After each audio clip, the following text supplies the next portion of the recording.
Assalamualaikum Pak, mau bertanya, boleh? Boleh. Perbedaan pasar modern sama tradisional. Kalau pasar modern itu tempatnya terstruktur, terus harga-harganya udah ada terpampang di setiap item-itemnya. Dan kalau misalkan bicara tempat, lebih enak pasar modern. Kalau misalkan pasar tradisional, itu kita harus nanya dulu.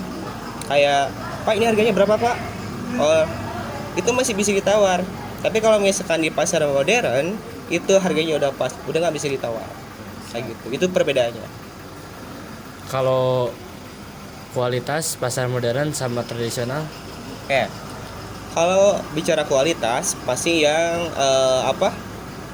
lebih memenuhi standar itu yang pasar modern. Kenapa? Karena yang masuk ke pasar modern itu barang-barang yang udah dipilah-pilah, yang bagus-bagusnya aja. Tapi kalau misalkan di pasar tradisional itu barang yang maaf kayak misalkan agak coak-coak dikit. Kenapa dicoak? Karena ada yang sebagian busuk.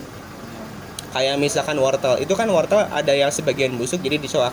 Dicoak tuh dipotong dikit yang bagian busuknya. Nah, itu masih bisa dijual kalau misalkan di pasar tradisional. Tapi kalau misalkan pasar modern harus barang-barang yang udah berkualitas. kalau segi harga dari pasar modern sama tradisional, Oke, kalau misalkan bicara harganya itu relatif murah yang di pasar tradisional. Kenapa? Karena yang tradisional itu datang langsung dari para petani. Dari para petani itu dengan barang yang mereka bawa dari hasil taninya langsung dipasarkan di pasar tradisional. Itu biasanya barang-barang yang kualitas biasa. Tapi kalau misalkan barang-barang kualitas bagus, mereka biasanya kirim ke pasar-pasar modern.